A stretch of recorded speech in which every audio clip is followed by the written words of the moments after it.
Seigneur soit avec vous. Lecture de l'Évangile de Jésus-Christ selon saint Jean.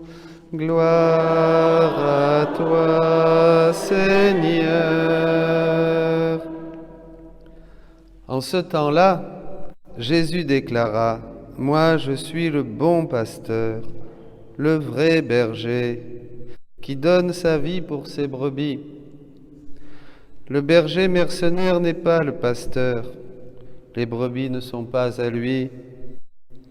S'il voit venir le loup, il abandonne les brebis et s'enfuit. Le loup s'en empare et les disperse. Ce berger n'est qu'un mercenaire, et les brebis ne comptent pas vraiment pour lui. Moi, je suis le bon pasteur, je connais mes brebis, et mes brebis me connaissent, comme le Père me connaît, et que je connais le Père.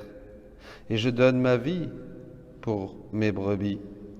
J'ai encore d'autres brebis qui ne sont pas de cet enclos. Celles-là aussi, il faut que je les conduise. Elles écouteront ma voix. Il y aura un seul troupeau et un seul pasteur. Voici pourquoi le Père m'aime, parce que je donne ma vie pour la recevoir de nouveau.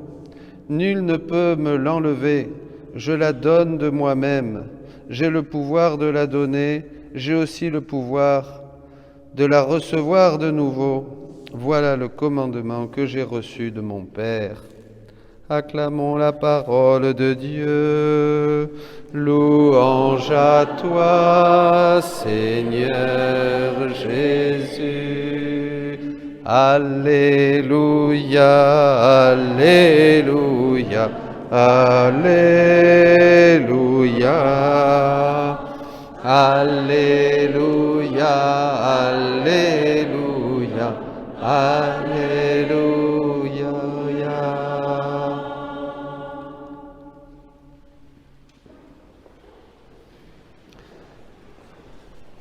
Qui est l'homme pour que Dieu pense à lui?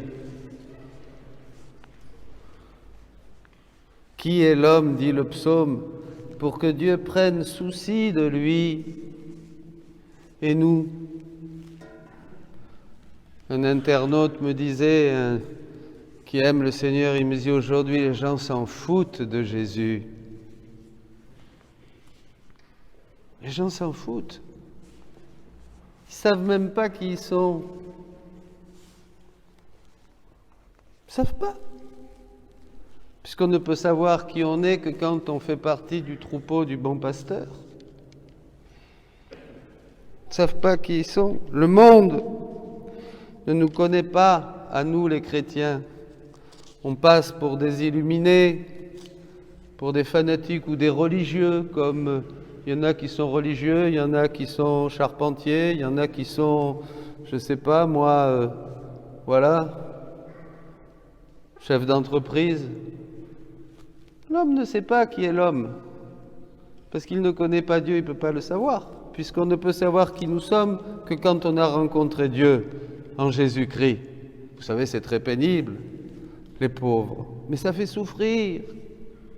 Moi, rien que quand je vais dans la rue, je souffre de voir tous ces gens qui ont un visage sans visage, qui ont des yeux sans lumière, qui ont des mots sans substance et contenu. Ils vivent, ils meurent, et ils ne laissent aucune trace. Ils sont partis. Pourquoi je vous dis ça? Parce que notre grandeur est à découvrir. Et Saint Jean là dit quelque chose d'extraordinaire. Et méditez cela, mes amis, parce que là vous avez tout ce que Dieu voulait dire aux hommes. Ce bon pasteur est venu, il a donné sa vie, c'est-à-dire il est mort sur la croix, il est ressuscité, mais il nous donne sa vie en abondance. Ça va beaucoup plus loin, cette vie de Dieu. Et là, Saint Jean nous dit que c'est bien, nous sommes enfants de Dieu, c'est vrai. Nous sommes enfants de Dieu. C'est vrai. Par le baptême. Tu le savais? Ah oui, ça te fait une belle jambe, hein? Est-ce que ça change ta vie d'être enfant de Dieu?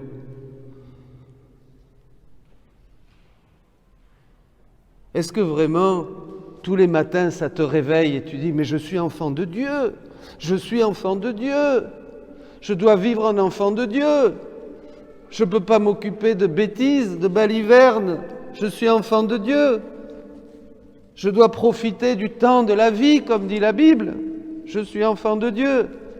Est-ce que ça vous... Quelqu'un me disait, tu sais, celui-là, c'est triste, il ne pense à rien de divin. Il pense seulement aux choses matérielles. Pas vous, hein, je ne parle pas de vous qui m'écoutez, je parle d'aux autres. Vous, je sais que vous pensez tous à Dieu du matin jusqu'au soir, vous êtes enfants de Dieu, vous voulez vivre la grâce de votre baptême. Parce que c'est ça, nous sommes enfants de Dieu par le baptême. Voilà. Et Jean nous dit, ben vous l'êtes. Allez, vous cassez plus la tête, tu as été baptisé, tu es enfant de Dieu. Mais qu'est-ce que tu vas faire avec ça? Donner ce trésor aux porcs, comme dit Jésus, des perles au pourceau. C'est triste, vous savez, des gens qui ne vivent pas leur baptême, des gens qui ne vivent pas la grâce de leur baptême, qui ne cherchent pas à être des saints. C'est triste. Bon, mais allons plus loin. Alors, enfants de Dieu, nous le sommes, dit Saint Jean. Mais ce que nous serons, c'est juste là que je veux aller, bien sûr, sur ce que nous serons, mais que vous pouvez être déjà si vous voulez. Ce que nous serons, eh bien, nous ne le savons pas encore, parce que ça n'a pas été manifesté. Ah, ça c'est intéressant. Il faut que quelque chose se manifeste pour que je sache ce que je serai. Je répète, quelque chose doit se manifester, quelque chose doit se passer. Alors la mort et la résurrection de Jésus, bon ben oui, ça on le sait, la mort et la résurrection de Jésus. Avec la mort et la résurrection de Jésus, je reçois l'Esprit Saint, je suis baptisé, je choisis le Christ, une vie de conversion, ça y est, c'est bon. Mais ce que nous serons n'a pas encore été manifesté. Ça me fait penser à ce que dit Jésus dans Saint Jean. J'ai encore beaucoup de choses à vous dire, mais vous ne pouvez pas pour le moment les supporter, les comprendre. Vous inquiétez pas, vous comprendrez. L'Esprit Saint va vous conduire vers la plénitude de la vérité. Ah, ça c'est intéressant. Voyez, pourquoi je vous dis ça? Parce que je vous prêche la parole de Dieu et je vous ouvre le cœur à l'intelligence des Écritures. C'est mon boulot. Mais vous, comment vous réagissez? Ça vous intéresse? Ou après la messe, c'est fini? Est-ce que ce que je vais vous dire de la part de Dieu aujourd'hui, est-ce que ça va changer totalement votre vie? Est-ce qu'à sortir de cette église, vous allez vous mettre à prier? Est-ce que vous allez acheter une Bible? Est-ce que vous allez vous confesser pour profiter pleinement de cette grâce d'enfant de Dieu par le baptême? Ou alors ça passe comme l'eau sur les plumes d'un canard, encore un sermon. Enfin, s'il n'y en a qu'un seul qui se convertit, j'aurais pas perdu mon temps. Alors, ce que nous serons, on va là maintenant, hein? Enfants de Dieu, nous le sommes. Répétez avec moi. Enfants de Dieu, nous le sommes. Ce que nous serons n'a pas encore été manifesté. 2. Ce que nous serons n'a pas encore été manifesté. Quand ça sera manifesté, cela, nous lui serons semblables. Oh, alors là, attention. Là. Quand ça sera manifesté, nous lui serons semblables. Mais semblables à qui? À Jésus? C'est pas vrai. Et tu te vois, toi, semblable à Jésus? Tu me dis, il y a du boulot. Pas tellement que ça. Parce que tu vas pas avoir une barbe qui va pousser, des cheveux longs, hein? Et marcher sur les eaux. C'est pas ça être semblable à Jésus. Alors on va à l'Évangile. Et l'Évangile nous dit qu'il y a 2 catégories de brebis. Il y en a qui sont dans l'enclos, celles qui connaissent Jésus, et il y a les autres qui ne sont pas dans l'enclos, que Jésus va conduire, et elles écouteront sa voix. Magnifique! En fait, Jésus est mort et ressuscité, il nous a fait enfants de Dieu, la petite graine de la vie divine est en nous par le baptême, mais elle n'est pas encore totalement manifestée, alors nous ne savons pas trop qui nous sommes, ni où nous allons, et à qui nous devons ressembler. Alors Jésus va nous parler pendant des siècles, et maintenant encore plus, avec la divine volonté, il va nous dire qui nous sommes. Mais bien sûr, le bon pasteur, c'est lui qui parle dans le livre du ciel, et il nous dit tout. Il ne cache plus rien maintenant, tout est ouvert. Mais c'est extraordinaire. Vous vous rendez compte? On va savoir qu'est-ce que nous serons, qu'est-ce que nous ferons, et on va pouvoir vivre pleinement comme enfants de Dieu. Ah, c'est compliqué tout ça, c'est des réalités spirituelles alors. Oh là là. Vous comprenez? Et si vous demandez de comprendre, vous allez comprendre. Et je veux vous dire, il n'y a rien de plus important que de comprendre ça. Le reste, à la limite, on s'en fout. Si tu as compris ça, tu gagnes l'éternité. Hier, je disais à des gens qui venaient faire baptiser leur enfant, c'est vraiment le baptême. C'est pas pour maintenant, c'est pas pour les fleurs, c'est pas pour la petite fête que vous allez faire. Tout ça s'en fiche. Vous allez rien voir, je leur dis. Vous allez voir de l'eau, vous allez voir le bébé qui va chouniquer, vous allez voir, vous allez l'entendre, vous allez voir, vous allez rien voir, vous allez voir de l'huile, une croix, on voit rien. Vous savez pourquoi on voit rien? Parce que le baptême, c'est comme une assurance vie éternelle, c'est pour l'éternité. Le baptême va te servir maintenant pour investir pour l'éternité. C'est une assurance vie éternelle. Si tu vis bien ton baptême, tu auras une éternité heureuse. Si tu vis mal ton baptême, après, tu vas morfler un peu. Ça va être dur, quoi. Il y aura la purification, le repentir, la tristesse d'avoir perdu ce temps précieux de la vie en bêtise. Parce que je ne connais pas Dieu et ça m'embête. Et j'ai pas même envie de le connaître. Ah ça, vous voyez, il y a un combat donc aujourd'hui. Premier point, allez. Dites à Dieu dans votre cœur, je veux te connaître. Je veux que tu me dises, que tu te manifestes à moi pour que déjà je puisse savoir ce que je serai. Et déjà, en fonction de ce que je serai, que je commence tout de suite. Je veux faire partie de tes brebis. Je veux faire partie de tes intimes. Je veux faire partie de l'enclos numéro 1. Alors, on vient à l'enclos. Jésus nous dit, je suis le bon pasteur, bien sûr. Et voilà. Alors, je ne parle pas des mauvais pasteurs, des mercenaires, des loups, ça vous en avez partout.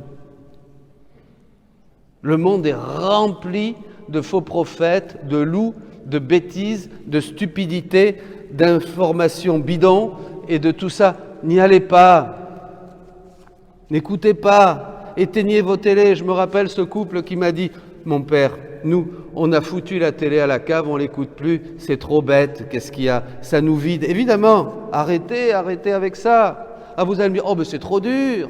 Mais non, c'est pas trop dur. C'est beaucoup plus dur d'écouter la télé, de morfler et d'être plein d'idées bêtes et de laisser le démon entrer dans notre cœur et après, de devoir payer tout ça après quelques années de vie. Mais c'est bête, ça. Moi, je veux être saint. S-A-I-N. C'est-à-dire en bonne santé spirituelle. Donc pas de télé, pas de bêtises, pas d'âneries. Vous savez que tout ce qui rentre par l'ouïe et les yeux, vous savez que tout ça, ça s'incruste dans l'âme. Une image peut s'incruster dans l'âme et vous l'avez et vous la ressassez, elle va revenir pendant des années. Une image vulgaire, vilaine, elle va comme s'imprégner. Vous avez l'impression qu'elle est toujours là, même des semaines et des mois après et des années après. Mais tu dis, mais comment je me souviens de ça? Eh oui, tu l'as laissé rentrer dans tes yeux. Vous comprenez? Avant, du temps de nos grands-parents, pour vous dire un exemple, par exemple, on disait, quand vous savez, quand il y a eu les premiers trucs un peu limites, là, les revues, machin, érotiques, porno qui sont arrivés, alors on te prête, oh non, tu regardes, alors on avait on le faisait pas, ça nous faisait honte. Ça leur faisait honte, ils te passaient ça chez le coiffeur. Tu veux voir la petite revue là? Non, oui, pour voir, voilà. Et il y avait ça. Maintenant, tu vas dire à des parents, et tes enfants, ils sont avec ces choses sur oh non, ça leur fait aucun effet. Ça les intéresse pas, ces choses-là, à mes enfants. C'est bien plus grave. Parce que ça veut dire que c'est en eux comme quelque chose d'acquis. Ces choses, on vit en eux, ça fait partie de leur être. Avant, on avait de la gêne. On disait, ah non, je veux pas voir ça, vous voyez, on avait une pudeur qui venait, maintenant même pas. C'est bien plus grave, c'est pas une progression. On prend ça comme une progression, vous savez, qu'ils ont grandi, mes enfants. Non, ça les intéresse pas, toutes ces choses-là. C'est fini. Bien plus grave, on régresse. Ces cochonneries font partie intrinsèquement de nos vies. Elles font partie et on ne crie même plus horreur devant ces choses, devant un meurtre, devant des choses vilaines, vulgaires, insaines, impures. Ça fait partie de la vie, on est là-dedans. Bien plus grave, on a régressé. Quand on est plein de Dieu, allez voir une âme de Dieu, une âme de prière, je ne sais pas moi, une petite sainte toute pure dans un Carmel, ou ailleurs, ou à droite ou à gauche, et montrez-lui seulement de loin quelque chose de mal. Ah, elle va crier au secours, on va dire, ah là là, regardez là, la bonne sœur, elle a trop, je lui ai montré juste ça, et elle fait, parce qu'elle est pure. Ça ne fait pas partie de sa vie c'est Dieu. Et tous les attributs de Dieu, elle est dans l'enclos numéro 1. Alors revenons là. C'est intéressant, vous savez, tout ça. Méditez toutes ces choses. Hier aussi, on a parlé de choses très intéressantes. Vous pouvez l'écouter. Alors, ces brebis qui sont proches de Jésus, qu'est-ce qu'elles font? Alors, on lit, ce berger, alors les mercenaires, on en a parlé. Mais ces brebis, moi je suis le bon pasteur, je connais mes brebis et mes brebis me connaissent, comme le Père me connaît et que je connais le Père. Ouh là là! Attends, des brebis qui connaissent Jésus comme le Père connaît Jésus. Je répète, mes brebis me connaissent comme le Père me connaît et que je connais le Père. C'est-à-dire donc des brebis, il y a un enclos, moi j'aimerais bien y aller là, il y a un enclos où les brebis connaissent Jésus comme le Père connaît Jésus. C'est la même connaissance. C'est fou ça. Mais c'est écrit. J'avais jamais compris ça comme ça avant de lire le livre du ciel. Mais évidemment. Et qu'est-ce que c'est? La vie éternelle, c'est qu'ils te connaissent toi, Père, et celui que tu as envoyé, Jésus-Christ. Jean 17. Eh bien, c'est une connaissance de Dieu. On connaît Dieu comme Dieu se connaît. Parce que le bon pasteur se révèle à nous. Les choses du ciel se révèlent à nous. On lit, on comprend, on lit, on comprend, on est comme lui, on lit, on comprend, on est comme lui, on lit, on comprend, on est comme lui. C'est là, vous le verrez. Pourquoi vous le verrez? Parce que vous serez semblable à lui. C'est fou ça. Voyez là le bon que vous faites? Vous voyez le bon que vous faites là en théologie et en vie intérieure? Si vous comprenez ça, ça y est, votre vie, c'est joué. Vous êtes déjà un pied au ciel. N'en sortez plus. Ne regardez plus en arrière. Vivez. Croyez-moi, c'est important aujourd'hui parce que le nombre des élus sera petit. Le nombre de ceux qui se perdent sera très grand. Et ça continue. C'est pas grave, hein? Si les gens s'en vont, comme hier dans l'Évangile, parce qu'on leur prêche la vérité, c'est bon. Je disais hier, il ne faut pas chercher à remplir les églises. À remplir les églises, pourquoi? Pour passer de la pommade et plaire à tout le monde? Jésus, ils l'ont tous abandonné. Quand il a parlé de l'Eucharistie, ils ont tous foutu le camp. Ils disaient, non, c'est trop dur cette parole. Lisez le texte. Il faut dire la vérité pour justement que l'homme puisse choisir Dieu en vérité. La vie avec Dieu, c'est pas la grande fraternité universelle. C'est pas tout le monde il est beau, tout le monde il est gentil, on ira tous au paradis. Non, il faut faire le bon choix. Le bon choix. Est-ce que vous l'avez fait? Est-ce que vous mettez tout en œuvre pour aller au ciel? Parce que bientôt, votre vie terminera. Tic-tac, tic-tac, tic-tac, tic-tac. C'est génial! Est-ce que vous avez envie d'être au ciel? Quelqu'un m'a dit l'autre jour, oui, j'ai pas peur de la mort, mais le plus tard possible. Ha! Quelqu'un d'ici m'a dit ça. Je dis, la mort, la plus belle expérience de notre vie. On reçoit la couronne, on a gagné le grand prix, ça y est. Et comme tu n'as rien à te reprocher dans ta conscience, parce que tu as cherché Dieu tous les jours de ta vie, tu as accepté les persécutions, tu as accepté les épreuves, la croix, tu l'as embrassée, et c'est beaucoup plus facile de vivre ainsi, en embrassant la croix qu'en jouant aux chrétiens. Au moment de la mort, tu es plein de paix, tu es content, tu dis « Waouh, ça y est, vive Jésus !» La vie, c'est rien, vous savez. Le baptême, à quoi ça nous sert? À investir dans une assurance vie éternelle. Le baptême, ça ne sert à rien, je disais aux parents. Ici, vous n'allez rien voir. Mais si vous l'éduquez bien, le petit, si parrain et marraine font leur boulot, et si vous l'éduquez, que vous le mettez au catéchisme, à la première communion, etc., eh bien, vous lui permettrez d'avoir un grand trésor dans le ciel. Sinon, il n'aura que dalle. Son baptême sera congelé, et vous serez tenu pour responsable de ne pas avoir pris soin de la vie que Dieu vous a confiée. Ah, une bonne catéchèse baptismale, hein? Ben, il faut dire la vérité. Peut-être qu'il dit, oh ben non, on a baptisé un avec le Père, le deuxième on ira ailleurs. Ça suffit. Peut-être. Peut-être qu'ils vont revenir aussi. Ils vont revenir. Et la vérité nous rend libres, dit Jésus. À quoi ça sert? Le mensonge ne nous rend pas libres. Chaque parole que vous dites doit être une parole de vérité. Ici, Jésus est clair. Il est le bon berger et il a le premier enclos. Ce premier enclos, ce sont ceux qui vivent de sa vie. Il leur donne la vie. La vie, vous savez ce que c'est? Je leur donne ma vie. C'est pas seul... On ne sait pas ce qu'on dit quand on dit « il me donne sa vie ». On ne sait pas ce qu'on dit. Il me donne la vie même de Dieu. C'est-à-dire la connaissance de Dieu, l'agir de Dieu, la ressemblance avec Dieu. Je fais, dès ici-bas sur terre, les œuvres de Jésus. C'est lui qui l'a dit. Vous ferez mes œuvres. On est fait pour ça. Quand on a compris ça, on prie toute la journée. Quand on a compris ça, on ne sort plus de la louange. Quand on a compris ça, on n'a qu'un désir, c'est être un saint. On est prêt à tout sacrifier, tout ce qu'on a, propriété, santé, tout, même réputation, tout, on s'en fout. On veut juste être avec Jésus dans le bon enclos.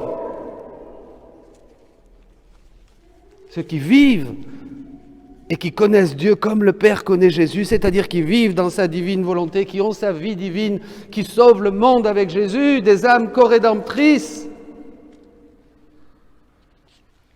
Et les autres? Les autres, Jésus va les chercher. Il vous envoie peut-être prêcher. Prêchez l'évangile, prêchez la divine volonté, faites connaître la vérité aux autres. Vous n'aurez pas perdu de temps.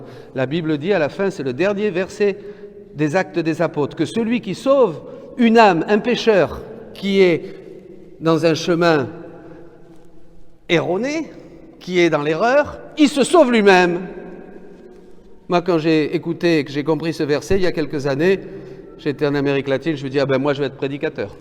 Au moins si j'en sauve un, c'est bon. Si j'en sauve deux, c'est mieux. Si j'en sauve trois, c'est mieux. Seigneur, je vais prêcher. Et j'ai commencé à prêcher partout, à droite, à gauche, dans tous les pays. Et j'espère que j'en ai sauvé quelques-uns parce que je suis tellement misérable et pécheur qu'au moins ceux qui par la parole de Dieu auraient été sauvés par le sang du Christ, eh bien c'est du bonus pour Bibi. Comprenez? Parlez de Dieu. C'est écrit, si tu parles de Dieu et que tu aides quelqu'un à rencontrer Dieu, tu es sauvé. Tu sauves ton âme. Vous voyez, alors tout ça, on n'a pas l'habitude d'entendre ces choses, mais il faut les entendre, parce que ce que je vous dis aujourd'hui, c'est la vérité. Ce que vous entendez toute la semaine, ce n'est pas la vérité. C'est du mensonge. Mais aujourd'hui, à l'église, vous entendrez toujours la vérité. Alors pourquoi pas aller plus à l'église? Vous savez, il y a des messes tous les jours, et tous les jours, pendant 3/4 d'heure, on dit des vérités. Des vérités qui sont vie, des vérités qui sont essentielles, des vérités qui sauvent, des vérités qui vont t'assurer la vie éternelle. Quand même, ça vaut le coup, faut pas être bête. On va travailler, on va aller à Pôle emploi, on va faire des démarches à n'en plus finir pour essayer d'avoir un petit boulot, être smicard. Et le gros pactole, le bingo des bingos. Être avec Jésus pour l'éternité, faire partie de l'enclos numéro 1, on s'en fout. C'est quand même bête. Qu'est-ce qui est venu nous foutre du poison dans le petit coco qu'on a ici? Bon. Alors les autres, et je termine avec les autres. Oh, j'avais un très beau texte, mais bon, il ne faut pas être trop long parce que vous allez vous endormir. Alors, la créature qui reçoit Jésus et qui fait un acte avec lui, renaît dans cette vie divine qu'elle acquiert. Le don est si grand. Ce que je veux faire en donnant ma vie à la créature est si grand que lorsque je suis sur le point de le faire, tous les cieux sont stupéfaits. Ils sont témoins de cette nouvelle renaissance de la créature à la vie divine. Eh bien oui, c'est tous ces gens encore que Jésus va chercher et qui vous demandent d'aller chercher avec lui, ces autres brebis qui font pas, ces autres brebis qui ne font pas partie de cet enclos. Celles-là aussi, il faut que je les conduise. Elles écouteront ma voix. Il y aura un seul troupeau et un seul pasteur. Il faut aller chercher les autres. Si vous avez la chance d'être aujourd'hui à l'église et d'écouter des vérités qui vous sauvent,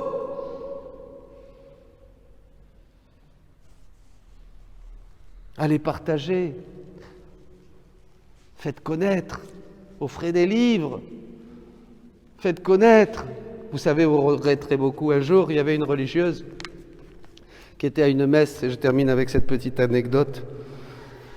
Et le prêtre a fait l'homélie, une homélie